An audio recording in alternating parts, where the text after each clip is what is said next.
Hey everybody, welcome back to CALLOUS Draft Duel Quarterfinals. I was recording the first three matches because those are the ones that had played out at the time of these recordings, all back to back to back. But something really cool happened in between recording the second set, which I just finished, Zakaru and Tyros, and this set. Saw a little something in my inbox, went to check it out real quick. Guess what?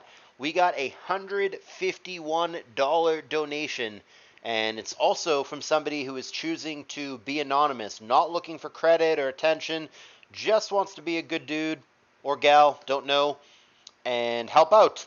And I super duper appreciate that. That is very cool and selfless, and that vaults our prize pool up to $551. And if we can just get it a little higher to 600, then the winner of this will go home with $300, which is super duper cool and very much what I'm trying to do. If you guys want to contribute with the donations, and I am very excited and grateful for the one that we just received, the way to do that is via PayPal donation link. It is in the Discord server, which you will find a link to in the description of this video. And like I said, all the credit goes to the donors if they want it, and I don't keep any of the money that gets donated. PayPal takes a very small chunk, and the rest of it all goes into the prize pool. And that's the long and short of it. It's fast, it's easy, and it helps me out a ton. So please consider contributing to the prize pool if you're able to do so. Let's get into the match. It is a best of three, as every single match in this tournament is. It is for a spot in the semifinals, and we've got Freeday and Alka Hooligans, which is AustrianGeorge, but that's the alt that he's been playing on throughout the entire tournament. Here's game one.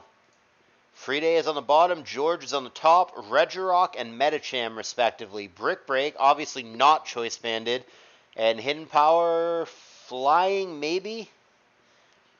Brick Break comes up short, and HP Flying does not, so Regirock actually gets the better of Metacham, which is probably not the way that usually plays out.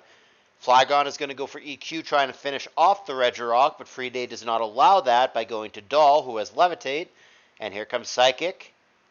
Will-O-Wisp and Psychic again. Unless that is a refresh Doll or a Beller in the back, then that's probably not a good trade. The burn is not good for Claydol, and it makes its Earthquake pretty terrible. And a potential Boom gets a lot worse.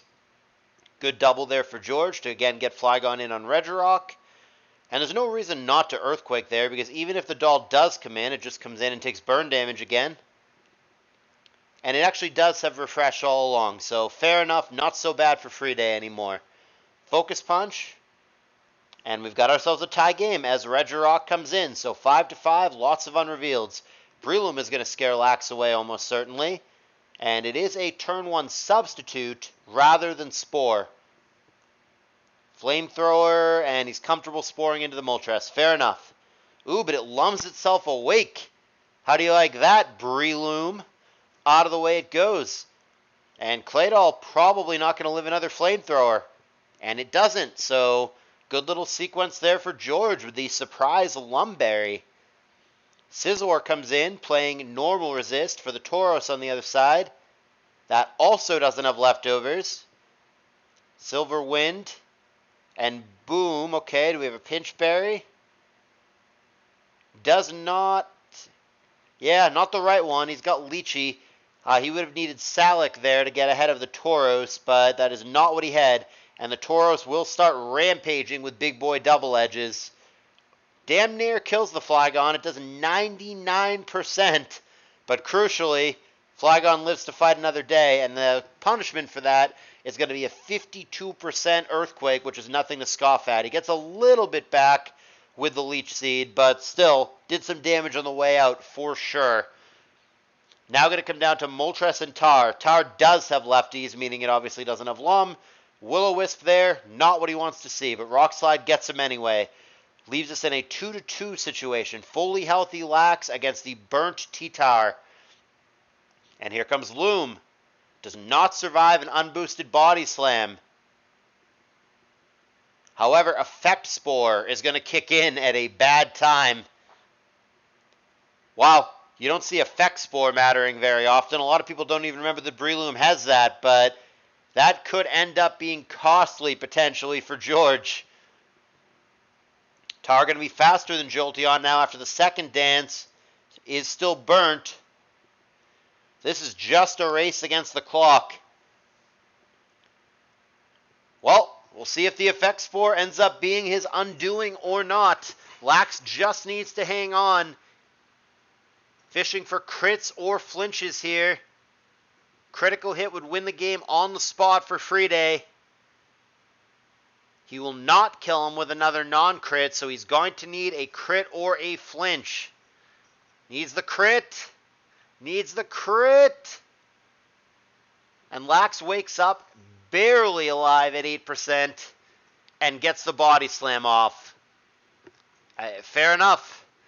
I guess a flinch in hindsight would not have been enough given where the burn timer was, so he needed to find a critical hit and simply did not. But the effect spore there made that really, really scary for George, I would imagine.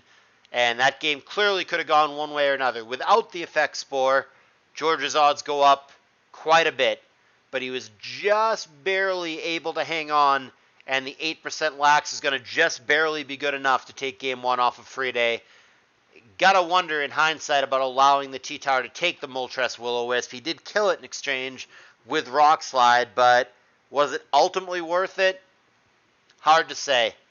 The other thing that was interesting, I don't know if this was a roll and it was just bad variance, or if George specifically EV'd to make Flygon always survive Double Edge from Tauros. Good on him if he did. But the fact that the Double Edge did 99% as opposed to killing the Flygon ended up making a pretty huge difference. Because remember, at that point, the Scizor was already down. George did not have another normal resist. So had the Tauros done just 1% more and actually killed the Flygon rather than leaving it at 1%, it would have changed the game completely. Then the Tauros gets another Double Edge off, and something that does not resist it has to eat it, and not so pretty if it plays out that way. So like I said, I'm not sure if that was a roll, and if it was a roll, I'm not sure what the odds were for either side. You know, maybe even if it was a roll, maybe Flygon, 75% of the time survives or something. Without knowing the EVs, it's hard, but if George did EV to always survive that attack from Tauros, then good on him. That's just good prep. But yeah, that was a real close one. Could have gone either way for sure. Nevertheless, the only thing that matters is the way that it did go, and it's game one for AustrianGeorge. As we move to game two, right now, know what would be a great time for? Hit that like button real quick. Do it now. I won't start the game without you. Real quick, click it. It's on the right. It's easy. Little click. Could have clicked it 5 times by now. Done and done. Here's game two. Freeday on the bottom. George on the top. Zapdos and Charizard. And George probably doesn't want to see that. He's immediately staring down Steelix as the Zapdos player. Good on him to stay in and BP out, though. It gives him the tempo, and he BPs out again, so he's got a little chain going. Zapdos is going to force out the Milo, and Hidden Power... Well, it's not super effective against Zard, so it obviously is an HP Water. So are we looking at Hidden Power Fire here from Zapdos? Alright. Yeah, that sure looks like HP Fire to me. That's going to catch Freeday off guard, and his Steelix takes a ton from that. He's got to switch out now rather than BP out, because if he BPs out, he takes the Leech Seed with him. A lot of switching in this game. We end up with Vaporeon staring down Zard. Probably doesn't have Roar if it's got Baton Pass. And it does not. It does have to eat a Toxic, but it does pop the Zard sub with Surf. And now Celebi comes in, presumably pretty safely. Maybe an Ice Beam crit there, but otherwise pretty good. And Celebi can just recover if he has it. Going to go for Leech Seed, actually, and that's going to get passed along with him. But in this case, it should not matter. Dugtrio should be able to hit him and get out of there. And that is what happens. He's going to lose the Celebi despite the fact that Leech Seed got passed. However, Zard is going to be able to sub up here, and George cannot prevent that. That is the downside of Dugtrio. You can always punish the revenge kill, and that's exactly what's going to happen here. Focus Punch. Not exciting to do 28% there, but there is Toxic still going. Wish floating for something, and he's going to keep it for himself. Surf pops the sub. Another unremarkable Focus Punch. And Vaporeon, after the dust settles, residual damage, healing, blah, blah, 65%. And at this point, Freeday is just going to try to poison stall him out, and he should be successful at that. Toxic's starting to really, really add up, and George is going to have the choice here between losing the Vaporeon or not letting Freeday end up behind a sub. He can only do one or the other, and it looks like he's going to opt for not letting the Zard be behind a sub, and Vaporeon is going to take one for the team. So we've got ourselves a 5-5. Zapdos, of course, going to scare it off. Thunderbolt blanking, but we know that it's got HP Fire, and Steelix does not have leftovers. And the Hidden Power Fire, understandably, pretty underwhelming against Milo. BP must have thought that Milo was going to switch, but alas, stayed in and was willing to trade a Thunderbolt for a Toxic there. And Steelix is at just 2%. We never really do get to see what he was trying to do. Never even showed a move. Maybe it was Choice Banded. But it's going to die before it does a damn thing. And George with the, well, I was about to say the 5-4 lead, but now the 5-3 lead after the one-hit KO Thunderbolt taking out Cloyster. And things unraveling for Freeday, who's already down a game. He's going to need to find a way to come back in this. And remember that his Charizard is pretty banged up from before, thanks to its fight against the Vaporeon. Now, Milo is safe against Registeel. He can refresh away the nonsense all day, so Milo, good position here. Not going to beat the Lax, though, and might not beat the Jinx either, so Milo is not going to be the long-term win condition for Freeday. He still hasn't unrevealed, though, and that might be his saving grace. Milo here almost dies to Explosion, but hangs on tight. Is there anything here that could switch into Thunderbolt? Zard and Milo can't. And it's going to go to Zard, so that can't possibly be good news. Subs down into Blaze range. Big Flamethrower or Fire Blast incoming. Blaze range blast and F-Ton. A crit would have killed, but he doesn't get it. And the last poke, Heracross, is going to have to get it done here for Freeday. And there is a chance. There is the Swords Dance. 50-50. Endure or attack. It ends up being attack, and that is the right play. Now do you endure as Dugtrio comes in? Yes! Oh! George comes prepared. George comes fucking prepared. If he clicks Aerial Ace there, like normal human beings, Freeday would send us to a Game 3. He would eat the Aerial Ace with Endure. He would eat his Salic Berry, and Reversal Hera would easily sweep this game. But George comes prepared. How about that tech on a choice band Pokemon? Nevertheless, he flings Toxic at the Heracross on the Endure turn. Absolutely makes Freeday look like a chump and wins the game with that unexpected Toxic. Freeday did everything right at the end with the Heracross. He Swords Danced when he was supposed to. He did not endure when a lot of players would have against the Zapdos. He made the right read, and he clicked Mega Horn. 2 really good plays in a row.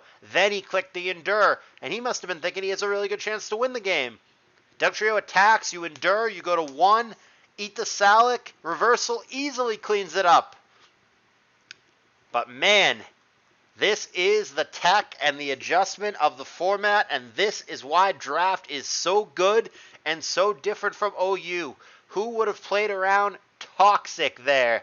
But George will win the game because he had that. It's awesome to see.